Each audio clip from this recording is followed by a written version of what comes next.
Good morning, good evening, everyone. This is Jerome Page, and welcome to week 2 of the 1960s project. For the 1960s project, what we will be doing is sharing reflections for those who attended high school in the 1960s. That's from the years 1960 to the year 1969.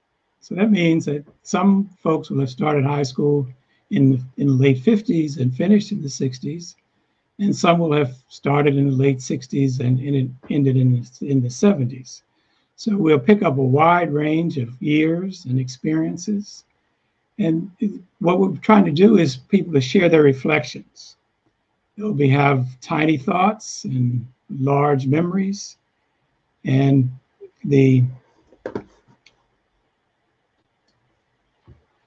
we'll be talking about how life has evolved. Some folks will be focusing on the high school years. Some folks will be focusing on the college years.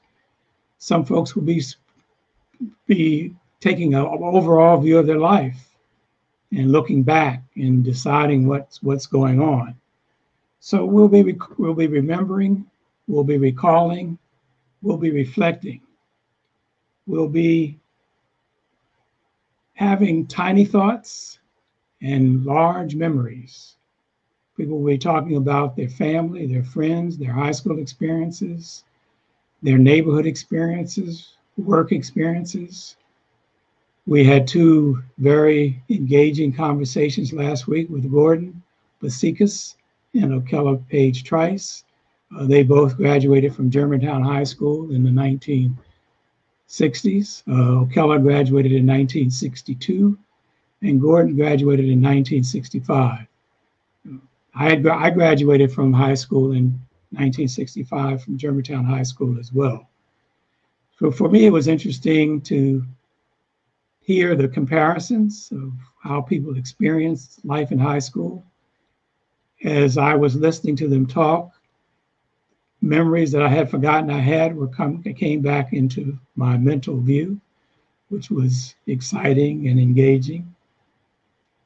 So Gordon talked about his life, starting a life as a truant, attending school in a multiracial environment, and going on to have a very productive career in international affairs.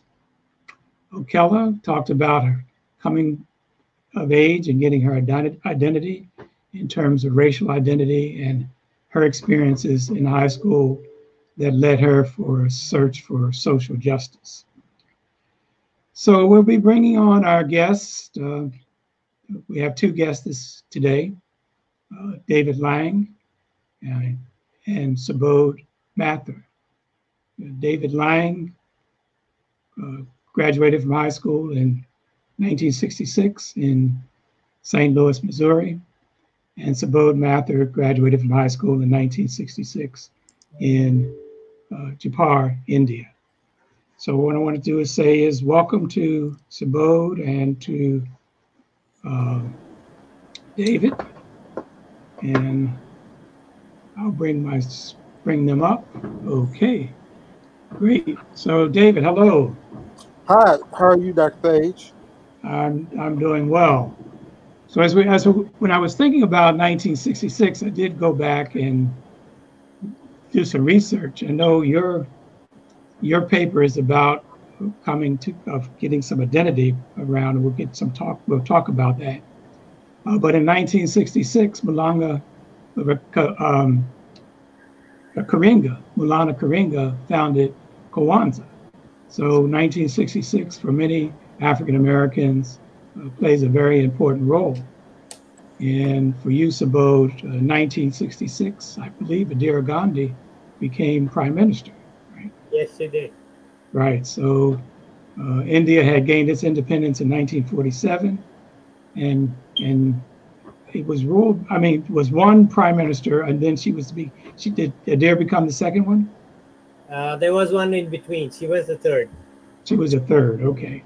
All right. So, and we see India has grown significantly since then. Both. So, David, let me start with you. Okay. Say a little bit about yourself. Well, I'm a native of St. Louis, Missouri. I was born in 1948. I come from a lower middle class background. My father was a tailor, ladies tailor by trade. He had a fifth grade education from the state of Mississippi prior to the start of World War One. My mother was a maid, and she had an eighth grade education from one of the schools that was started for the newly freed or former slaves right after the Civil War. It was an academy in a town called Cotton Plant, Arkansas. It was started by the Presbyterians. So I was born to both of them in 1948. And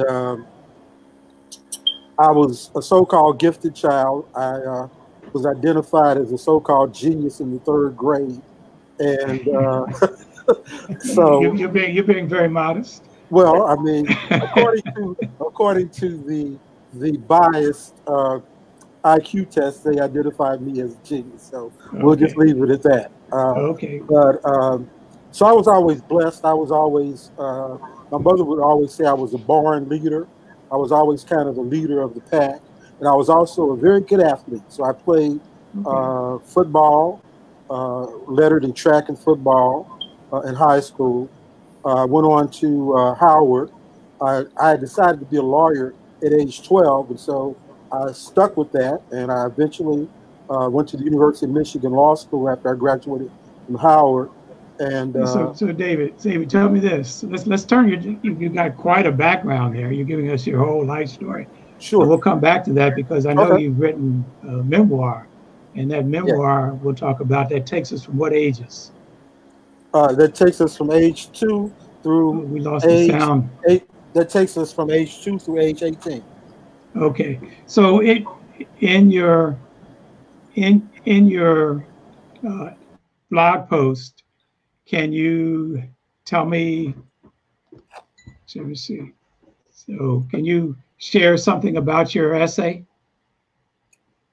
Well, yeah. So my essay dealt with my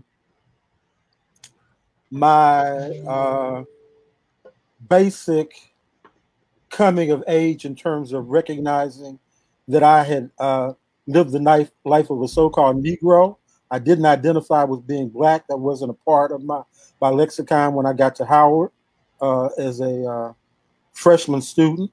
And at that time, I learned that there was a Black nationalist movement going on campus.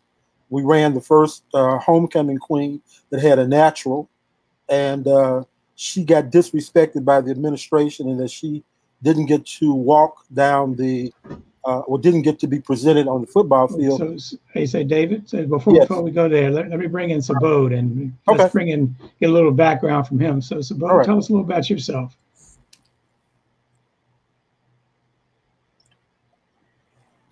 It was a small town then, and it's still a small town, but I had privilege. I mean, my parents were educated, my grandparents were educated, my grandmothers were educated, which was so rare at the time of their childhood that they were educated. So we had educational privilege. So, I didn't face any of the hardships that many people felt because we always had education and learning running in our family. Okay, all right. So you started out. You graduated from high school. Where in India did you graduate from high school?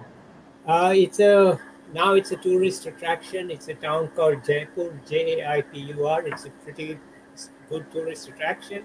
It's not in the top 10 cities in India. It's a small town, relatively speaking, but I didn't grow up there. I grew up in even a smaller town. But it was a reasonably good school, and there was nothing much to say. It was an old-fashioned school of Indian style. You were under the total control of your teachers. You never opened your mouth. You just heard what they said and you learned. That's it. They taught, you learned. There's no two-way conversation. Okay. So back to you, David. I mean, in your essay, the title of your essay is "New Beginnings" and My Black Cultural Awakening. And in the introduction to your essay, you say, I'm going to read this because you mentioned it already, but All I'll right. read it. So this is David talking.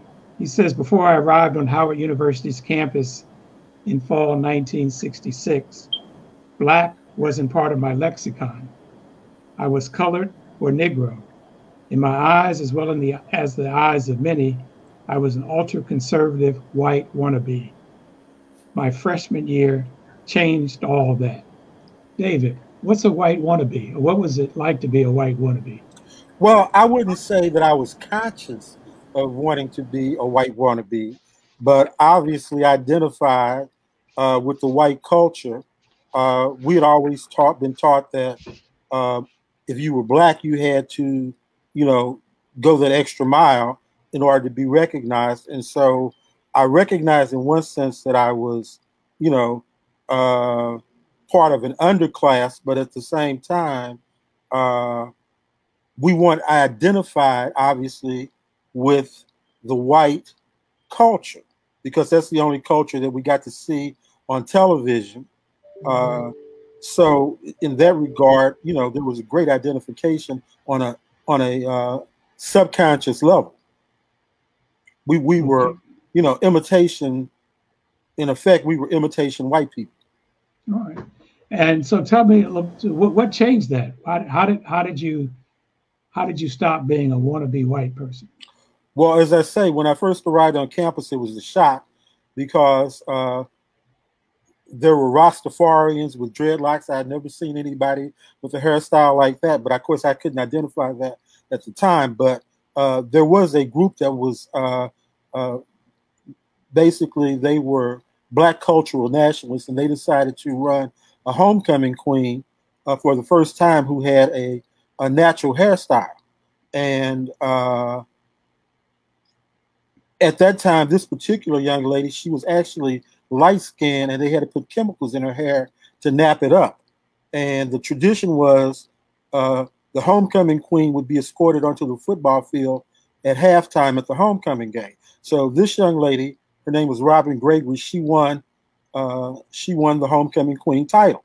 But the acting president refused to escort her onto the field simply because she had an afro. And even though I had not voted for her, I mean, in my mind, she had won fair and square. And so most of the campus, just about everyone on campus who was a student, felt that there was a snub and it was unfair. So that's how I became kind of a militant. At that point in time, I started growing an afro, completely changed my look. When I arrived on campus, I think I had a Tyrolean Swiss hat with the band. I smoked. What kind of hat? I think it was called Tyrolean, Tyrolean, right? It had a braided band, and I smoked the pipe. I looked just like an ad out of Ebony, Joe College. That was me. Oh, And I okay. went from that to wearing a safari jacket, growing an afro, ditched the pipe, bell-bottom jeans, and so I just became one of the new campus militants, like just about everybody else did. Okay, well, we'll come back to that because I was on Howard's campus in 1966, and I remember being in Crampton Auditorium when Robin Gregory was crowned queen. That was a very electric moment. Subodh, Subodh, here we are.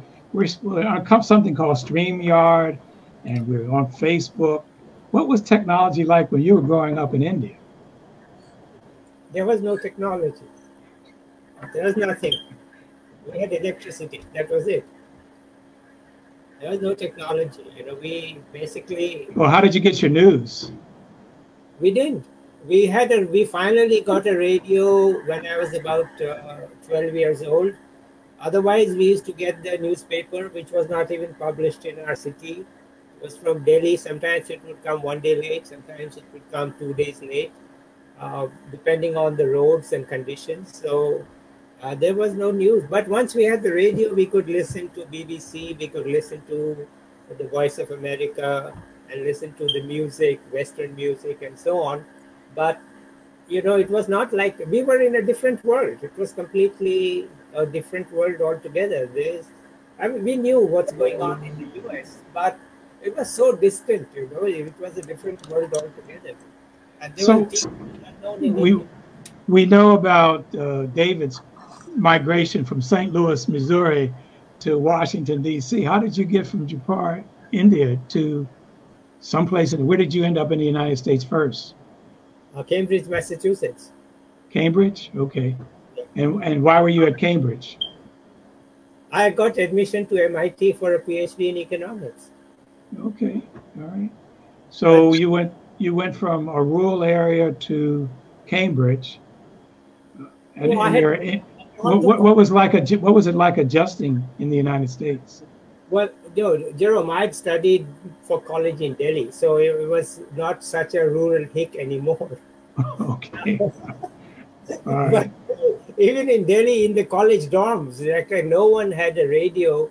We had one TV for all the students in the dorms, and you know, college was still not co-educational. It was all separate. Boys were in only, males only. So it was a different world, and life in the US was incomprehensible when I stepped off the plane. There was no way to understand it. It was 180 degrees When, different. when you say when you say incomprehensible, what made it incomprehensible? There was nothing in common. There was absolutely nothing in common. You know, you were. It was Or like you did you feel a sense of disorientation or awe or wonder or? wonder, wonder. It was a sense of wonder. You know, it was we were suddenly in a lap of luxury. It was all just, you know, you had, but also you couldn't understand what to buy in the grocery store, what to eat, and how, you know, people behaved, what was the norm for talking, what was the, I mean, one example, you know, you could address people, your professors, by their first name. It was impossible in India to do that. You had to call them by a respectable title. And then there were students sitting in the classes with their feet up. Not possible. Mm, You know, it was all these cultural shocks that one had to get used to. That look, it's a different life, it's a different way. And it was not a bad way at all. It was a good way, but it was just different. You know, you just had to get used to people living and doing things differently. And I'm not saying it was bad at all, but I'm saying it was great because suddenly you could do things that you had never done before. And so it was fun. Well, how were you accepted being quote unquote a foreigner or an other when you arrived in Cambridge? You know, at MIT, nobody cared. There just nobody cared. And plus, there were so many Indian engineering students there that they had formed an association and they had got in touch with you 3 months before you came. They wrote you letters warning you, picking you up from the airport and all. So, you know, it was a well organized, you know how engineers are, they organize things.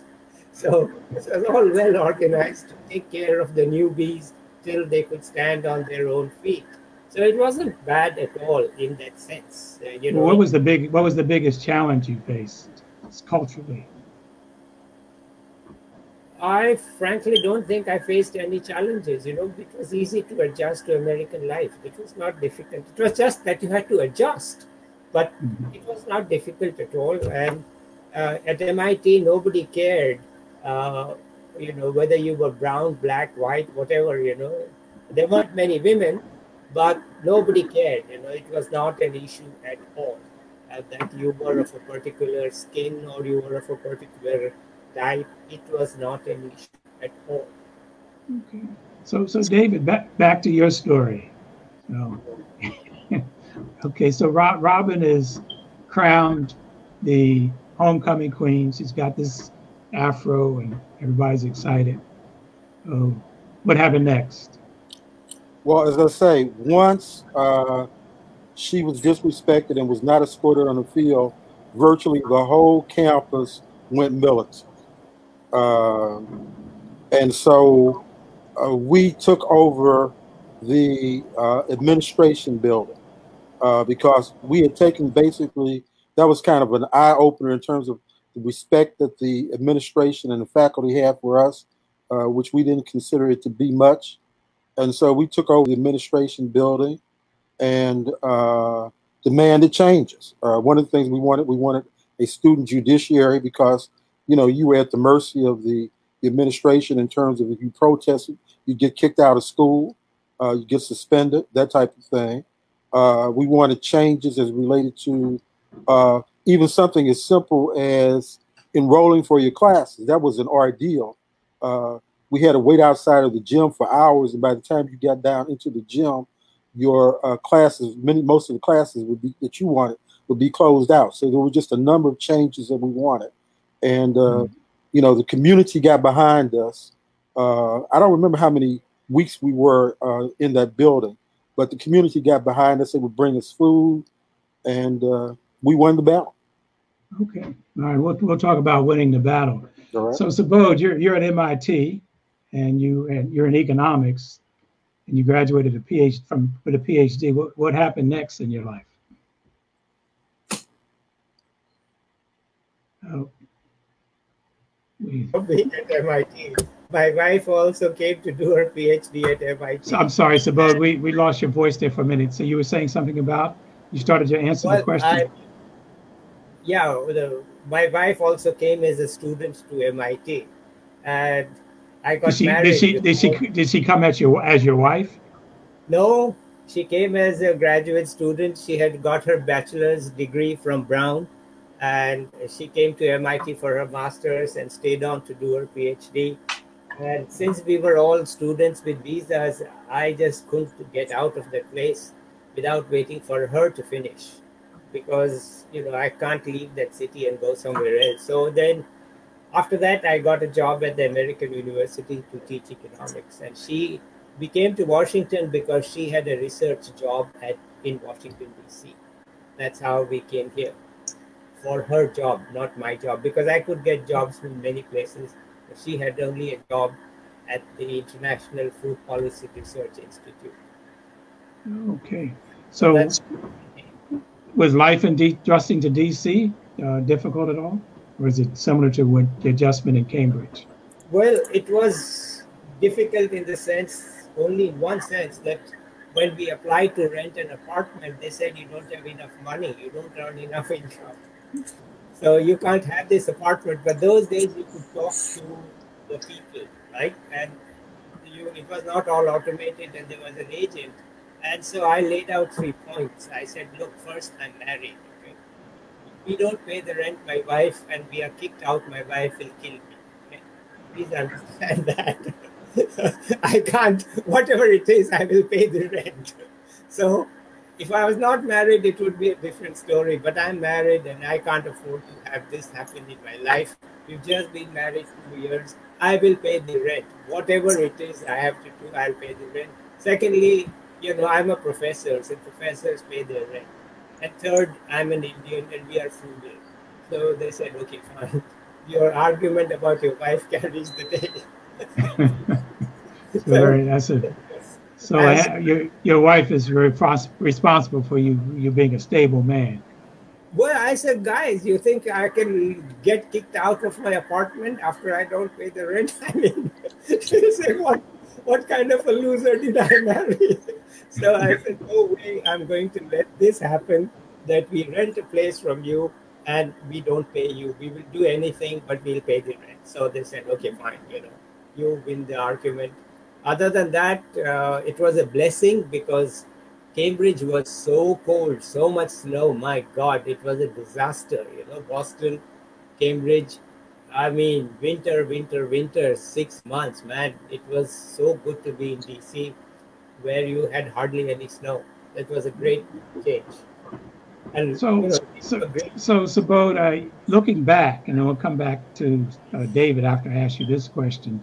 Looking back, say since 1966 to now, how would you assess your life in America, and what would you tell to what have you find particularly exciting or troubling today? Oh, troubling. I mean, you know, we are very troubled for some time now by the racism that is prevalent today. It is just a horrible thing. We just can't stop thinking about it. We just can't stop talking about it. I personally not suffered, some slight or hurt or so on, but we know it is there and it is awful. This is really something that troubles us a lot, and we are very concerned about it. And it's amazing that it is there. We could understand it way back in 1973, 74, 75 when we were students, that the African Americans were sitting separately from the whites. But when I went back to teach at AU, it was still there. And to see it today, it is just, it's not America that we ever thought it would be. We thought it would be much better than what it is. So that is trouble. That is a big trouble. Uh, and it has passed on to my kids. They are also very much upset by it. And they hate it as much as anything. So David, in 1966, hair was an issue then. Identity was an issue then.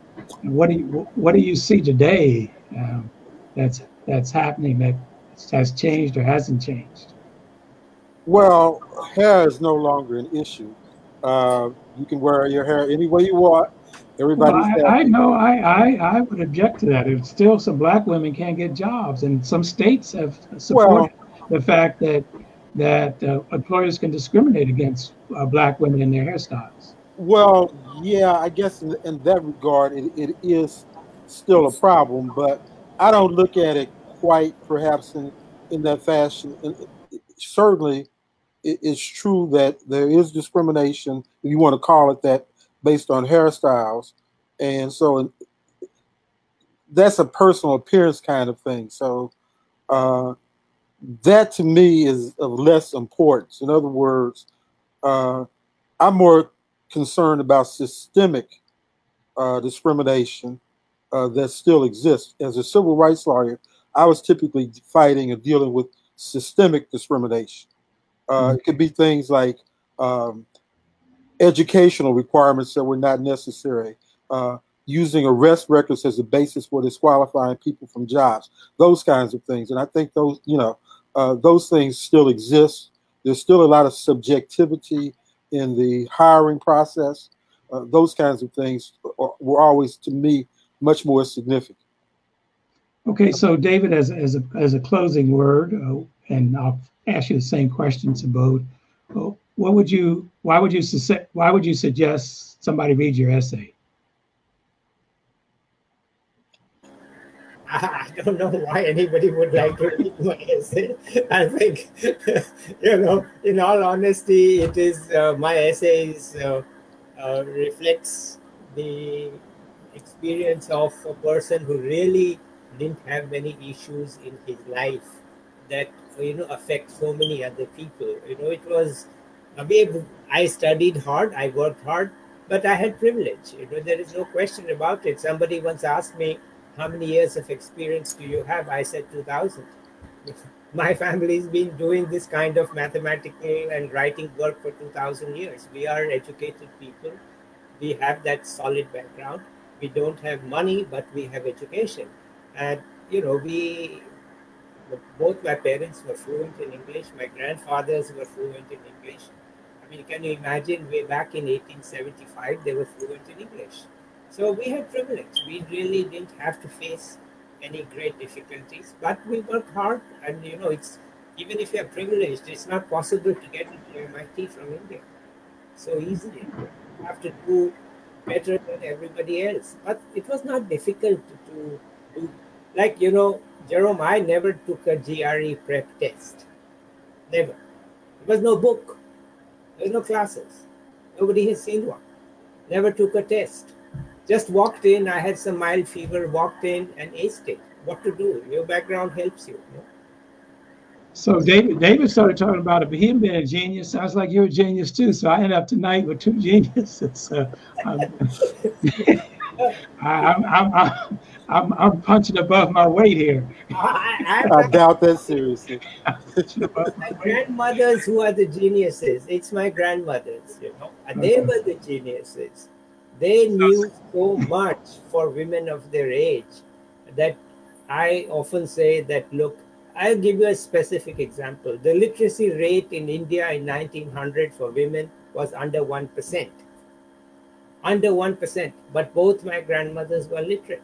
So they were in the top 1%. So their grandchildren are facing to compete to get into the top educational category, and we sometimes don't. So we are not at all geniuses. It was the family that has made us the way we are. All my siblings have done well, and they are all capable because of our history and continued family system. So, David, why would somebody want to read your essay? Well, my essay is a little piece of personal history, but I think it's reflective of the experiences of many.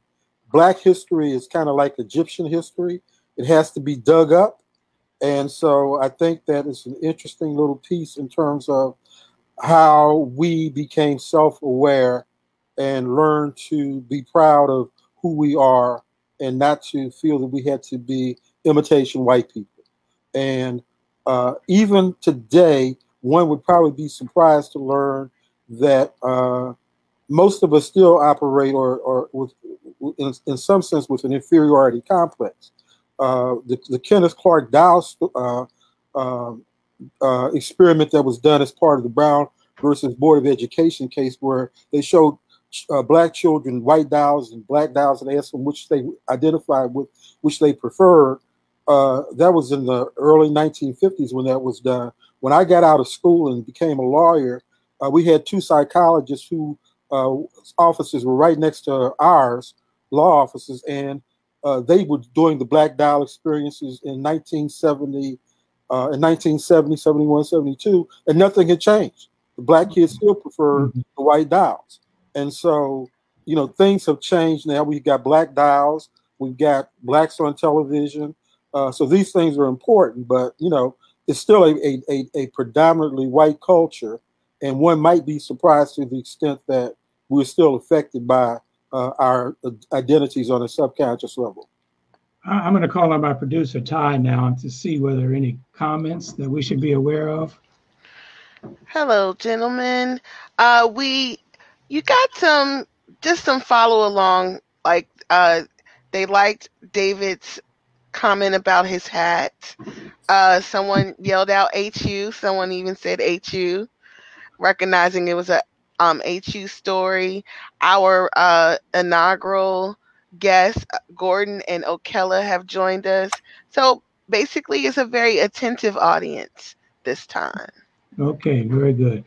So, well, thank you, David. Thank you, Subodh. Thank you for everyone for listening in and tagging along. Again, this is the 1960s project. We started last week. We're collecting stories from people who attended high school in the 1960s. We're covering tiny thoughts and large memories. Thank you for joining us, and we will be here every Monday at 5 p.m. David's submission is available online, and Subodh's submission will be available on Thursday. Gentlemen, thank you very much, and thank everyone. Quite welcome. Thank you. Enjoyed it.